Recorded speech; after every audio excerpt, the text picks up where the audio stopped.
Olá, aprendiz! Sejam muito bem-vindos a mais um vídeo aqui no canal. Tudo certo por aí? No vídeo de hoje a gente vai conversar com os meus queridos fleumáticos, reagindo aos comentários dos fleumáticos nos vídeos dos fleumáticos.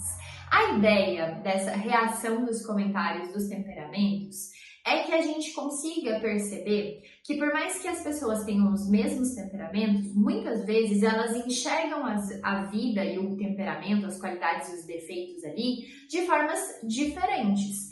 E assim, a gente mais uma vez comprova que a nossa busca deve ser pelo amadurecimento, ou seja, vencendo as nossas dificuldades relacionadas ao que a gente é, a nossa essência natural, os nossos impulsos naturais, ok? Então a ideia desse vídeo, o objetivo desse vídeo é justamente rir um pouco, porque é sempre engraçado os comentários, mas também conseguir conversar sobre pontos específicos e visões específicas dos fleumáticos, ok? Vamos lá?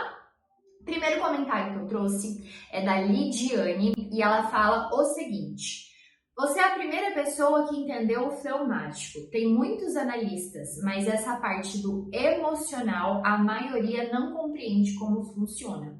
Eu vejo os temperamentos como algo que a gente precisa muito estudar sobre. Eu li vários livros sobre o assunto, mas é fato que a análise prática, ali todos os dias, observando como fleumáticos diferentes, pessoas fleumáticas diferentes se comportam em situações parecidas, é muito importante. Aliás, eu sou a louca da análise, né? Se você vier conversar comigo, a gente não se conhece, pode ter certeza.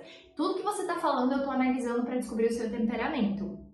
Eu faço isso quase de forma natural, porque tem a ver com o meu trabalho, né? Mas também é uma forma que eu uso de conversar melhor com a pessoa. Quando você descobre o temperamento dela, você sabe como conversar com ela de um jeito que ela de fato te compreenda. Então eu acredito piamente que essa minha análise ela é extremamente positiva. Se você está sendo analisado por mim, saiba que é um ato de amor meu para que eu consiga me fazer entender por você da melhor forma possível.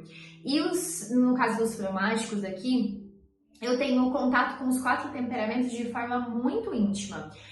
As 2 pessoas mais próximas a mim que são fleumáticas são meu pai e a minha cunhada.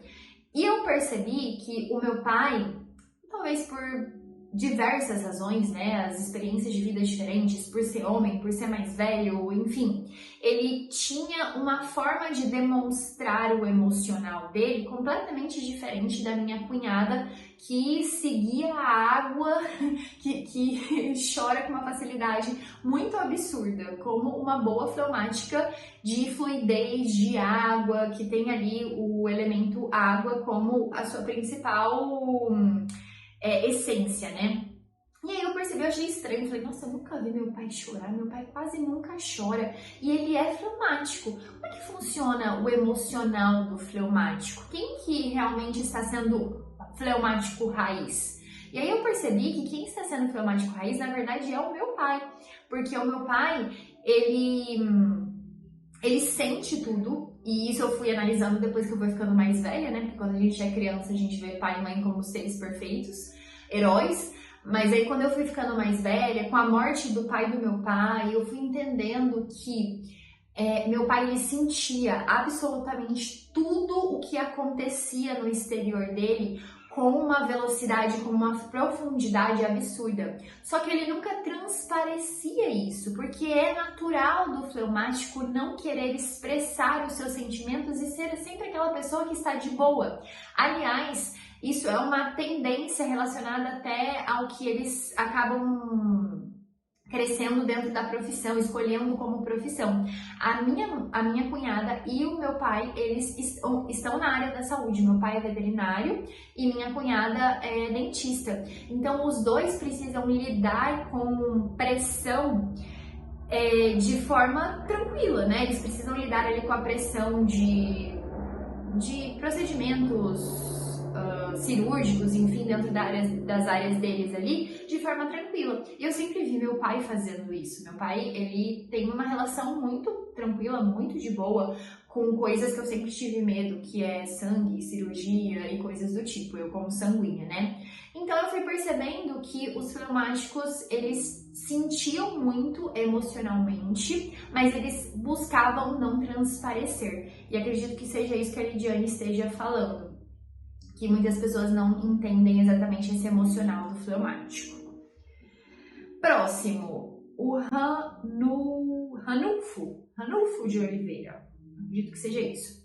Ele colocou: ótimo conteúdo, Mariana. Fico feliz que você tenha gostado. Como fleumático, realmente tem um sério problema para saber a hora certa de desacelerar para poder dormir. O fleumático, ele é o poder do hábito, né? Quando ele começa uma coisa, ele tem dificuldade de parar. O difícil é começar, mas uma hora que ele começou, ele vai fundo. Além disso, sempre tira um cochilo pós-almoço, mas não passa de meia hora, pois se for maior, acorda exausto. E ainda, às vezes, parece que preciso de outro cochilo próximo das 18, principalmente se estou em casa com pouca atividade. Ontem mesmo precisei, enfim, preciso me atentar mais aos conselhos que você deu nesse vídeo, são ouro, parabéns. Nesse vídeo eu estava falando sobre os hábitos dos fleumáticos. Os fleumáticos, eles têm essa tendência a dormir bastante. Então, eles precisam tomar cuidado com, por exemplo, o que ele falou aqui dos cochilos. Ah, eu vou cochilar um tempinho pós-almoço. Eu tava na casa dos meus pais há uma semana atrás e meu pai tinha um trabalho para entregar. Ele é autônomo, né? E aí ele falou assim: nossa, eu preciso fazer aquele trabalho enorme e tal. Ele falou assim: ah, mas pós-almoço vou tirar 15 minutinhos com Jesus aqui. Sabe o que é 15 minutinhos com Jesus, né? Aí ele foi pro quarto dele tirar um cochilinho pós-almoço. E você sabe muito bem também que esses 15 minutinhos duraram mais de uma hora. Eu falei, e eu ainda comentei com a minha mãe, os 15 minutinhos do pai estão rendendo, né?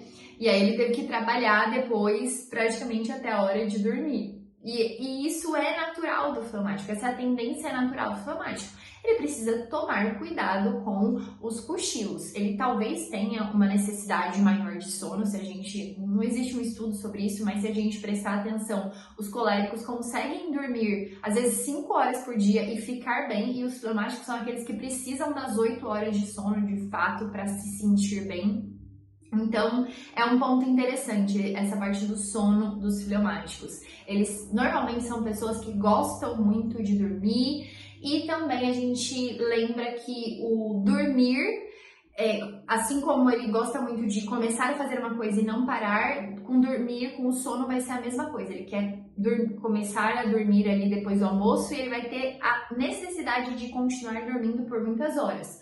Obviamente, para buscar amadurecer, ele precisa cortar isso o máximo que ele puder. Ah, eu vou dormir somente meia hora, como ele falou aqui no comentário dele, ok? Próximo, a Valdila Pereira falou: como saber diferenciar o fleumático normal do fleumático com TDAH? Qual a diferença? Porque por mais que eu veja propósito nos estudos e tudo mais, eu simplesmente não fixo, porque ou dá tédio na hora de estudar, ou eu nunca consigo completar uma rotina, nem sequer o começo. Ok. Essa questão dos temperamentos e os transtornos, depressão, enfim, tem relação? Tem sim, muita relação. Normalmente o TDAH tem relação com os sanguíneos e os fleumáticos. Por quê? Por causa da fluidez do pensamento, né? Eles se perdem nessa fluidez deles, eles vão se deixando levar muito pelo momento. E isso no fleumático significa não conseguir parar de fazer alguma coisa que ele começou, sendo essa coisa positiva ou negativa, e nos sanguíneos de começar uma coisa, mas aí dá uma desanimada porque o exterior fez com que ele queresse mudar de atividade, sabe? Então, como diferenciar o fleumático normal do fleumático com TDAH? Diagnóstico médico, obviamente, né? Quando a gente fala de um transtorno, a gente precisa de um diagnóstico de um bom médico. Não vamos tomar remédio aí à toa, porque a gente pode ferrar o nosso sistema dopaminérgico. Mas é fato que um fleumático e um sanguíneo, se eles, durante a infância principalmente, foram bem estimulados, mesmo que eles tenham vou colocar como tendência tendência a desenvolver algum transtorno, eles conseguem lidar com os transtornos deles, com as dificuldades deles de uma forma positiva. Então, por exemplo, eu acredito que eu fui uma criança, uma sanguínea, muito bem estimulada. Por mais que as pessoas falassem, nossa, ela é muito distraída, nossa, Mari, usa a cabeça, parece que você não tá usando a cabeça. Meu pai até falava uma coisa que é bem feia, usa aquilo que você tem entre as orelhas, ele falava alguma coisa assim. Eu fui chamada de Kinder Ovo, loira por fora, morena por dentro, loira por dentro, morena por fora. Então tinha essas coisas que eram um bullying em relação à minha lerdeza, que é própria do meu temperamento, a minha lerdeza, eu sou muito avoada como boa sanguínea, que se eu não tivesse sido bem estimulada durante a minha infância em relação aos estudos, em relação à coordenação motora, eu fazia muito esporte, era bem provável que hoje eu fosse uma adulta que estivesse buscando tratamento de TDAH. Agora, como eu fui bem estimulada, eu acredito que eu consegui contornar essa minha tendência a ter um déficit de atenção. Da mesma forma, o fleumático. E isso a gente fala em relação à infância por correr de forma mais fácil quando a gente é criança, a gente tem a neuroplasticidade do cérebro numa velocidade muito absurda. Hoje, como adulto, é mais difícil aprender coisas novas, mas não é impossível. Então, diferenciar um fleumático normal de um fleumático com TDAH é você fazer um diagnóstico. Se for diagnosticado com TDAH, você faz o tratamento, porque muitas vezes mudou quimicamente o seu cérebro e a gente só resolve isso com remédio realmente. E vai buscando se estimular no dia a dia para vencer esse seu déficit de atenção, ok? Essa é a ideia. Aí o Lucas falou, curti muito seu vídeo, sou fleumático e me identifiquei. Há tempos estou com dificuldade de ter horário fixo para trabalhar e estudar. Vou tentar mudar a partir de hoje. Essa questão do horário fixo é muito cara ao fleumático justamente porque ele tem a tendência de permanecer numa mesma atividade por muito tempo. Então ele fala assim, eu vou estudar, mas eu comecei o dia ficando mexendo no celular. Ele vai ter uma tendência de continuar, de permanecer naquela atividade, sendo ela boa ou ruim. Se ele começa o dia estudando, ou se ele tem um horário marcado para estudar, ele vai ter aquele gatilho para começar e depois vai ser mais fácil de continuar, ok? Próximo, o Felipe falou, sensacional, essa do fluxograma é real. Visualizo muito mais as ideias quando faço um fluxo a partir de palavras-chave. Nunca consegui entender o porquê de achar isso tão fácil para compreender os assuntos. Os fleumáticos, eles de fato são pessoas que funcionam muito bem no fluxo de ideias. E aí eu falo em algum vídeo relacionado aos estudos do fleumático que o material de anotação dele deve ser em forma de fluxograma. E aí o Felipe confirma que é isso mesmo. E por fim, eu trouxe o comentário do Cleverson, valente de Davi, e ele fala, minhas irmãs sempre falam que gosto de coisas antigas e estudar sobre história. E eu sou jovem. Ser fleumático requer um propósito de missão. Tendo um mapa de ação com essas informações, tenho mais iniciativa. O fleumático, ele falou 2 pontos interessantes aqui. Ele tem aquela alminha gostosa de velho, né? E de fato, eles gostam de coisas mais antigas. E outra coisa importante que ele falou, que é importante ele ter um propósito, uma missão, um mapa de ação. Isso é essencial para o fleumático. Essa é a base do fleumático que vai vencer a sua inércia natural e começar a agir, ok? Até nesse vídeo teve gente falando, eu começo o vídeo falando que o fleumático é a melhor pessoa, o melhor temperamento para estudar. E aí o primeiro comentário era uma mulher falando que o marido dela é fleumático e ele odeia estudar. Isso, mais uma vez, tem a ver com o propósito dele em estudar. Se ele não tem um propósito naquela ação, ele realmente não vai começar a fazer. Então, o fleumático precisa ter um propósito, certo? Se você gostou desse vídeo, tem muito mais sobre análise de temperamento, sobre como estudar a depender do seu temperamento, como se organizar a depender do seu temperamento, num curso que eu vou deixar aqui embaixo o link direto para a compra para vocês, tá? Se vocês gostaram desse vídeo, não se esquece de curtir, se inscrever no canal, ativar o sininho e comenta aqui embaixo, você como fleumático, qual desses comentários, dessas características que a gente trouxe aqui a partir dos comentários faz mais sentido para você, ok? Muito obrigada por ter assistido esse vídeo até aqui, um beijão e até o próximo!